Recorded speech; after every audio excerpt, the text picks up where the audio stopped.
Good morning students. Kasturi Devi Mahavidyalaya Chaksu की online classes में आपका हार्दिक स्वागत है। आज हमारा जो टॉपिक है वो बहुत ज़्यादा इंटरेस्टिंग टॉपिक है, बिकॉज एक ग्राफिकल रिप्रेजेंटेशन वाला टॉपिक है, तो वो हम मानते हैं कि वो अच्छे से समझ में आ जाता है और जल्दी समझ में आता है। तो बात करते हैं यहाँ पे हम, ये आज हमारा जो टॉपिक है वो है बीएससी सेकेंड ईयर के लिए। बीएससी सेकेंड ईयर की अगर बात की जाए तो बीएससी सेकेंड ईयर का यहाँ पे हम स्टडी करने जा रहे हैं पेपर सेकेंड, और पेपर का नाम है यहाँ पे प्लांट फिजियोलॉजी एंड बायोकेमिस्ट्री। ये पेपर का नाम है और इस पेपर की हम यहाँ पे बात करने जा रहे हैं यूनिट सेकेंड के बारे में। और यूनिट सेकेंड जिसका नाम है यहाँ पे बेसिकली प्लांट फिजियोलॉजी से रिलेटेड टॉपिक है। तो यूनिट सेकेंड की अगर बात करते हैं तो इससे पहले मैं आपको थोड़ा सा रिव्यू कर देता हूँ कि हमारी जो लास्ट वीडियो थी जिसमें हमने बात किया था, तो उस लास्ट वीडियो में हमने बात की थी हमारे प्लांट रेस्पिरेशन की, उस लास्ट वीडियो के अंदर। और प्लांट रेस्पिरेशन को भी हमने यहाँ पे कैटेगराइज किया था उस वीडियो में, जिसमें हमने बताया था कि प्लांट रेस्पिरेशन दो प्रकार का होता है, एरोबिक, एनएरोबिक, वाईवी है, वाईवी है। फिर उसके अंदर हमने एरोबिक को डिवाइड किया था 3 स्टेप्स के अंदर, ग्लाइकोलाइसिस, क्रेब चक्र और ईटीएस।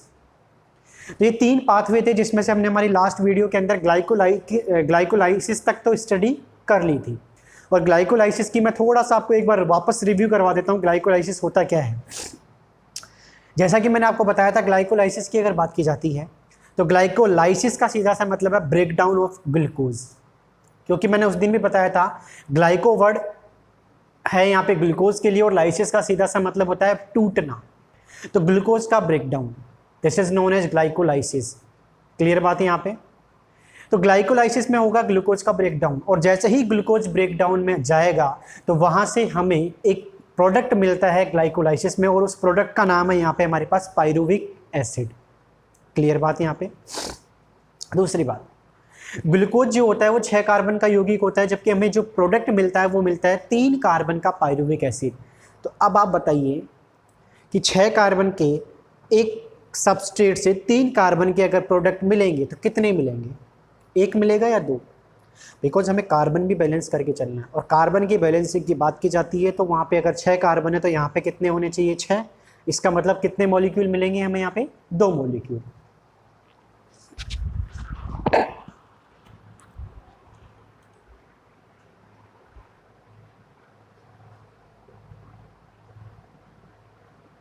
तो अब 2 मॉलिक्यूल की अगर बात की जाती है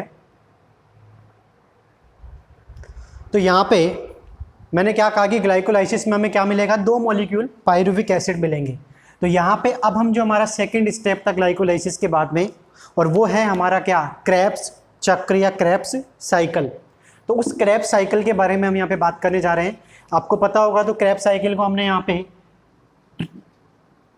ट्राई कार्बोक्सिलिक एसिड साइकिल भी बोला है, या उसी को हम क्या कहते हैं यहाँ पे, सिट्रिक एसिड साइकिल। ठीक है। तो ये 2 और नाम हैं जो कि क्रेब साइकिल के भी माने जाते हैं। नेक्स्ट पॉइंट, तो क्रेब साइकिल को अगर जब हम स्टार्ट करते हैं तो हमारा जो पॉइंट होगा वो स्टार्ट पाइरुविक एसिड से ही होगा। क्लियर बात यहाँ पे। तो यहाँ पे हमने क्या देखा कि जो ग्लाइकोलाइसिस से हमें 2 मॉलिक्यूल पाइरुविक एसिड मिले थे, उसमें से हम केवल यहाँ पे 1 मॉलिक्यूल पाइरुविक एसिड को ही ले रहे हैं। तो 1 मॉलिक्यूल पाइरुविक एसिड हमने यहाँ पे लिया है, जो कि कितने कार्बन का है, 3 कार्बन का है। तो स्टूडेंट्स, क्रेब चक्र को स्टार्ट करने से पहले हमें पाइरुविक एसिड को चेंज करना पड़ता है, और चेंज किस में करना पड़ता है, तो एसिटाइल को एंजाइम ए के अंदर। किस में चेंज करना पड़ता है इसको, एसिटाइल को एंजाइम ए के अंदर। तो ये जो चेंज होता है, इस चेंज को एक नया नाम देते हैं हम, और वो नाम है ऑक्सीडेटिव डीकार्बोक्सिलेशन। क्या नाम दिया जाता है इसका, ऑक्सीडेटिव डीकार्बोक्सिलेशन। अब इसको ऑक्सीडेटिव क्यों बोला गया है, इन दी प्रेजेंस ऑफ ऑक्सीजन हो रहा है ये सारा का सारा काम। और डीकार्बोक्सिलेशन का मतलब होता है रिमूविंग ऑफ CO2। डीकार्बोक्सिलेशन का मतलब क्या होता है, रिमूविंग ऑफ CO2। क्लियर बात। नेक्स्ट पॉइंट, तो ये तो हुआ ऑक्सीडेटिव डीकार्बोक्सिलेशन, जिसमें हमने क्या देखा कि पाइरुविक एसिड किस में परिवर्तित होगा, एसिटाइल कोएंजाइम ए के अंदर।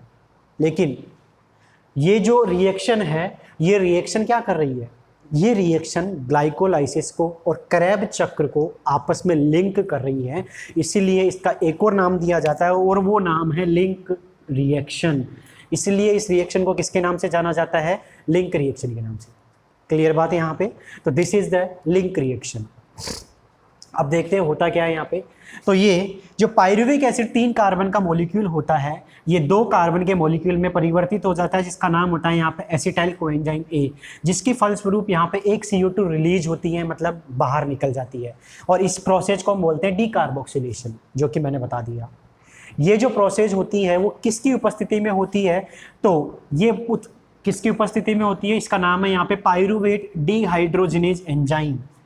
पायरुवेट डीहाइड्रोजिनेज की उपस्थिति में पायरुविक किस में कन्वर्ट होता है? एसिटाइल कोएंजाइम ए के अंदर। लेकिन यहाँ पे और फैक्टर्स होते हैं, वो भी रिक्वायर होते हैं। तो एक फैक्टर है जिसका नाम है यहाँ पे TPP, एक है LA, एक है कोएंजाइम ए और एक है Mg+2। इन चारों और एक एंजाइम, टोटल 5 फैक्टर की उपस्थिति में लिंक रिएक्शन जो है वो संपन्न होती है। तो कितने फैक्टर यहाँ पे रिक्वायरमेंट होते हैं लिंक रिएक्शन के लिए? Total 5 factor require for link reaction।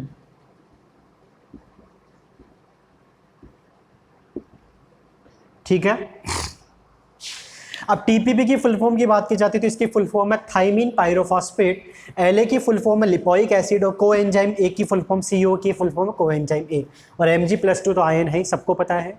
यानी कि टोटल 5 फैक्टर की उपस्थिति में 3 कार्बन का पायरुविक एसिड किस में परिवर्तित होता है? एसिटाइल कोएंजाइम ए के अंदर, जो कि कितने कार्बन का होता है? 2 कार्बन का होता है। क्लियर बात है यहाँ पे? नेक्स्ट पॉइंट, मैंने आपको लास्ट वीडियो के अंदर भी बताया था कि जहाँ पे भी डीहाइड्रोजिनेज वर्ड आ जाए उसका सीधा सा मतलब होगा कि NAD किस में परिवर्तित होगा? NADH2 के अंदर, मतलब NAD से रिलेटेड है वो। तो इस प्रोसेस के दौरान क्या होता है कि एक NAD किस में परिवर्तित हो जाता है? NADH2 के अंदर। दैट मीन्स यहाँ पे क्या मिलता है हमें? एक NADH2 मिलता है, जो कि बहुत ही ज़्यादा इंपॉर्टेंट है, क्योंकि मैंने बताया था कि ये NADH2 ETS में जाएगा और ATP में कन्वर्ट होगा। दैट मीन्स हमें एनर्जी मिलती है। तो लिंक रिएक्शन से हमें क्या मिलती है? एनर्जी भी मिलती है।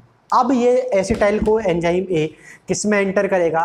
क्रैब चक्र के अंदर एंटर करेगा। क्लियर बात है यहाँ पे? क्रैब चक्र की डिस्कवरी जो है वो क्रैब्स खुद साइंटिस्ट का ही नाम है, उसी ने की है। क्लियर बात है यहाँ पे?